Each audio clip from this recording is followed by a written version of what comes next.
ओम सर्वमंगलमांगल्ये शिवे सर्वार्थसाधिके शरण्ये त्र्यंबके गौरी नारायणी नमोस्तुते।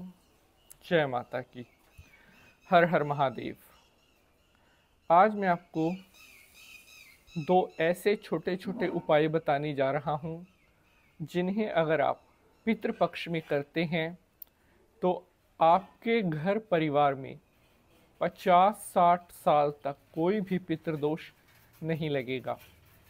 अक्सर बहुत सारे लोग ये कमेंट करते हैं कि पंडित जी, हम बहुत पुराने समय से अपने परिवार में पितृदोष झेलते आ रहे हैं।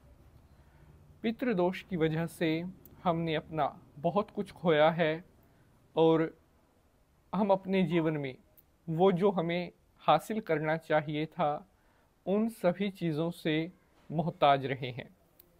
प्यारे बंधुजनों, मैंने भी आपको पहले कई बार डिटेल में बताया है कि जब पितृदोष हद से ज़्यादा बढ़ जाता है, जब परिवार में बार बार पितृदोष पे पितृदोष लगता है, तो हमें अपने जीवन में कैसे कैसे भयानक संकटों का सामना करना पड़ता है।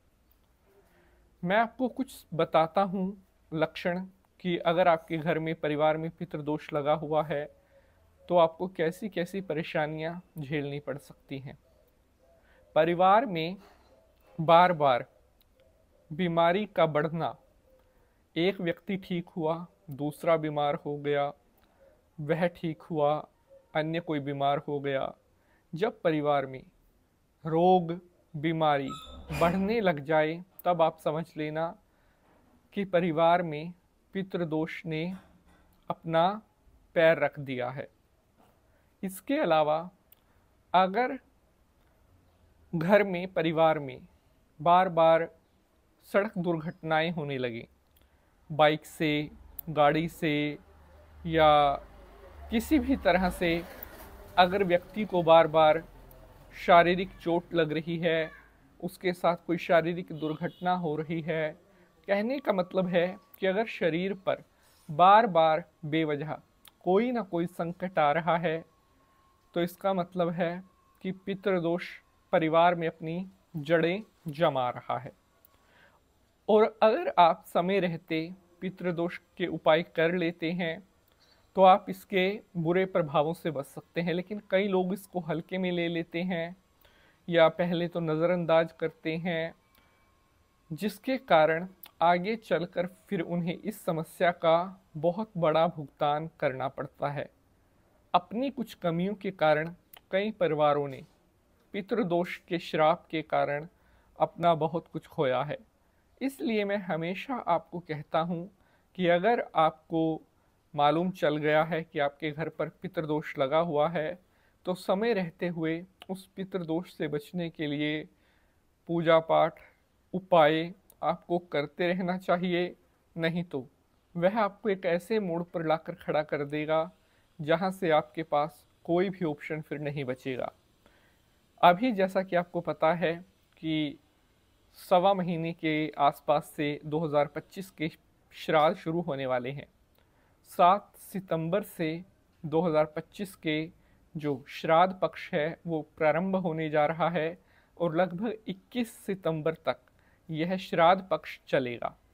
प्यारे बंधुजनों, 15 दिन का यह समय होता है जिसे हम पितृपक्ष कहते हैं, जो भाद्रपद पूर्णिमा से प्रारंभ होकर आश्विन अमावस्या तक श्राद्ध चलते हैं। अब कई सारे लोगों ने कमेंट करके कहा था कि पंडित जी, हमें कुछ ऐसा परमानेंट उपाय बता दें जिसको करने से कभी भी पितृदोष ना लगे, और अगर कोई पहले का पितृदोष लगा हुआ है तो वो हमेशा हमेशा के लिए निकल जाए। तो आज मैं आपको दो ऐसे छोटे छोटे उपाय बताने जा रहा हूँ जिनको करते ही 50-60 साल तक दोबारा आपके घर परिवार में कोई भी पितृदोष नहीं होगा, अगर आप श्रद्धा और विश्वास के साथ इन दो उपायों को कर लेते हैं। लेकिन इन्हें श्राद्ध पक्ष में, पितृपक्ष में करने का ही फल मिलेगा, आम दिनों में करने का उतना फल नहीं मिलेगा। इसीलिए मेरी हर रोज़ अब कोशिश है कि मैं पितृपक्ष से जुड़े हुए अच्छे अच्छे उपाय आपके लिए लेकर के आऊं। तो शंकर भगवान को प्रणाम करते हुए प्रारंभ करते हैं एपिसोड को। ओम नमः शिवाय, हर हर महादेव।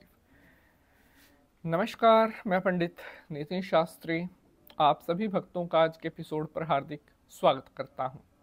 आशा करते हैं आप सभी सुखी, स्वस्थ और मस्त होंगे।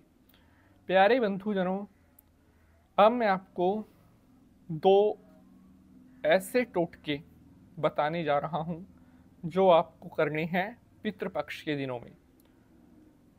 इन्हें अगर आप भक्ति भाव, पूर्ण श्रद्धा के साथ आपने इन्हें कर लिया तो जीवन में आपको पितृदोष के कारण किसी भी समस्या का सामना नहीं करना पड़ेगा।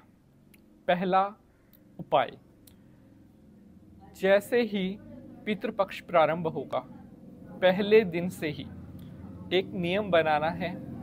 एक स्टील का लोटा ले लें। एक स्टील का लोटा लेकर उसमें थोड़ा गाय का कच्चा दूध, थोड़ा गंगा जल, थोड़ा उसमें काले तिल, शहद और उसे ताज़ा पानी का भरकर प्रतिदिन सुबह दक्षिण दिशा की तरफ मुख करके वह जल आपने अपने पितरों का ध्यान करके, क्योंकि दक्षिण की दिशा जो है वो पितरों की कही गई है, यम की दिशा कही गई है, दक्षिण दिशा की तरफ मुख करके प्रथम दिन से, श्राद्ध के पहले दिन से आपने अपने समस्त पितरों का ध्यान करते हुए ओम पितृदेवाय नमः बोलते हुए वह जल आपने अर्पण करना है। अगर आप 15 दिन ये टोटका कर लेते हैं तो जीवन में आपको पितृदोष नहीं लगेगा। बहुत पावरफुल रेमेडी है। गरुड़ पुराण में बताए गए ऐसे ऐसे टोटके जो आज तक किसी ने आपको नहीं बताए होंगे, हम आपको बताएंगे। अब मैं आपको बताऊंगा दूसरा टोटका आपको क्या करना है, लेकिन उससे पहले मेरी एक रिक्वेस्ट है, अगर एपिसोड पसंद आएगा तो इसे लाइक शेयर जरूर करेंगे। दूसरा उपाय, पितृपक्ष के दिनों में प्रतिदिन पहले दिन से, ये भी पहले दिन से शुरू करना है, सुबह के समय आपने गाय की रोटी, कुत्ते की रोटी और श्वान, ये इसकी कौवे की बलि, 1-2 रोटियां आपने निकालनी है गाय की, 1 रोटी निकालनी है कुत्ते की,